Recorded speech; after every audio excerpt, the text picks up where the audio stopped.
Em um planeta Terra tão extenso e marcado por mudanças climáticas tão expressivas, deslocar-se de uma região a outra do globo torna-se tarefa necessária, mas também muito difícil. Este deslocamento de uma região do globo para outra é impulsionado fortemente por mudanças ambientais e está certamente relacionado com a procura por fontes de alimentos, locais para procriar ou pela busca por novas moradias. Esse fenômeno é conhecido e descrito em diversas espécies, como por exemplo nas aves, que estudaremos hoje. Como será que as aves viajam longas distâncias sem se cansar ou se perder? Ao que se sabe, as aves orientam-se auxiliadas por diversos artifícios, como mudanças de temperatura, polo magnético, posição do sol e pistas olfativas e visuais. E elas mantêm-se ativas devido aos seus ossos leves, capacidade de armazenar energia por longos períodos, o aproveitamento das correntes térmicas para voar com menos esforço e também pelo fato de que algumas se movimentam em apenas um período do dia. Entretanto, uma coisa essencial ainda não pode ser elucidada: o sono. Antes de entrar em mais detalhes sobre como as aves dormem, precisamos conhecer um pouco mais sobre sono propriamente dito. De maneira geral, podemos dizer que o sono é um estado de repouso que ocorre de maneira cíclica em uma grande variedade de animais, sendo caracterizado por uma baixa temperatura corporal, pela redução dos batimentos cardíacos e da pressão arterial. Para melhor entender o que acontece no nosso corpo enquanto dormimos, mais especificamente no nosso cérebro, surgiu então a necessidade de uma técnica que permitisse medir a atividade desse órgão. Mas o que seria essa atividade do cérebro? O cérebro é constituído de células microscópicas chamadas neurônios. Esses neurônios estão constantemente conversando uns com os outros através de sinais elétricos e químicos. Eles transportam essa energia de forma similar a como a energia corre nos cabos elétricos da nossa casa. Então, quando plugamos o nosso cérebro em uma máquina através de sensores, podemos captar essa conversa entre neurônios em formas de ondas. Essa técnica se chama EEG, ou eletroencefalograma. Com o uso do encefalograma e da observação comportamental, hoje o sono é dividido em duas fases principais, o sono REM e o sono não REM. Agora que já conseguimos uma definição de sono, podemos falar então da sua importância. Qualquer pessoa que tenha passado uma noite em claro sabe dos malefícios da privação de sono, como o cansaço evidente ao longo do dia. Não é à toa que pesquisas apontam várias funções para o sono, como consolidação de memória, aprendizado, regulação de substâncias químicas no cérebro, entre outras. Devido a todas essas funções, podemos dizer que o sono é um processo essencial para grande parte dos integrantes do reino animal. Mas você já parou para pensar em como uma ave dorme? É comprovado que as aves dormem em solo. Mas e as aves que passam vários dias atravessando grandes distâncias e sobrevoando oceanos? Como e quando elas dormem?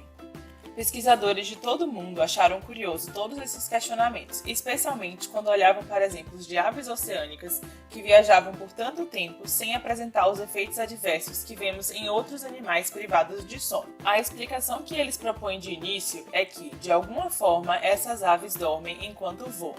O cérebro das aves, assim como o nosso, tem duas metades, chamadas hemisférios. Quando elas estão em solo, podem dormir tanto usando os dois hemisférios cerebrais, quanto apenas um de cada vez. Nesse trabalho, os pesquisadores usaram as fragatas para estudar o sono das aves. Essas são aves oceânicas, de asas longas e com plumagem preta. Elas voam o dia inteiro atrás de comida e podem precisar ficar alertas durante 24 horas enquanto sobrevoam o oceano. Mas será que só porque elas voam longas distâncias, elas realmente precisam dormir durante o voo?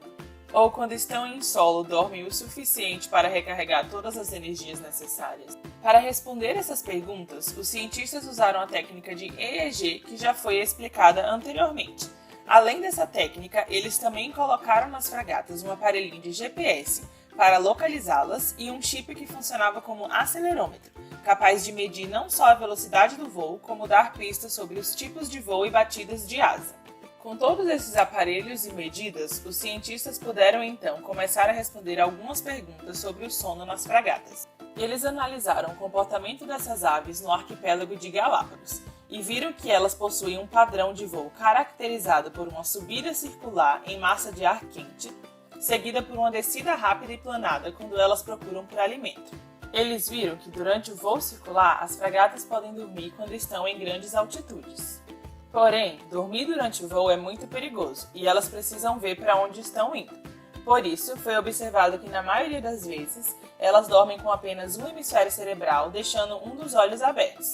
Com esse sistema, as fragatas podem, ao mesmo tempo, dormir e evitar ameaças.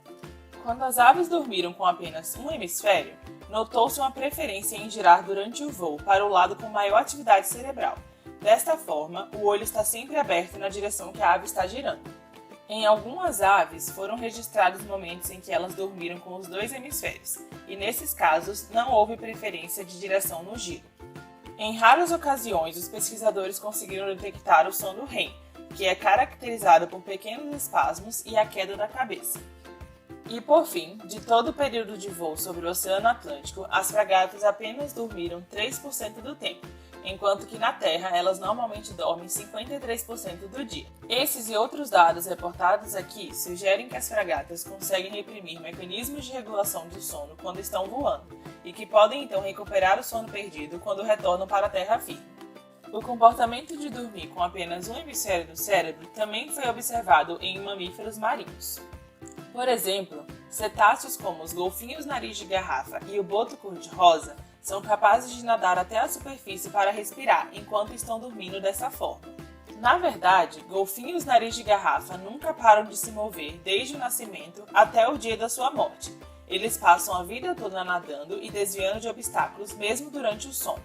Uma outra espécie de golfinho do Pacífico consegue nadar em grupo e manter sua posição em relação aos outros membros enquanto dorme, ao direcionar o seu olho aberto para os outros indivíduos do grupo. E ainda, outros mamíferos como os lobos marinhos conseguem manter suas narinas para fora da água ao baterem a nadadeira oposta ao hemisfério acordado durante o sono. Quando o hemisfério ativo muda, a nadadeira ativa também muda. Com isso, concluímos que várias pressões ecológicas podem favorecer a habilidade de se manter acordado ou dormir com apenas um hemisfério. Em humanos, a falta de sono se manifesta rapidamente e pode se acumular com o passar do tempo. Portanto, a compreensão de como as fragatas e até mesmo outros animais conseguem sobreviver dormindo tão pouco pode nos dar novas perspectivas acerca dos efeitos da falta de sono em humanos. Porém, muitos estudos ainda precisam ser feitos para continuar desvendando esse mistério.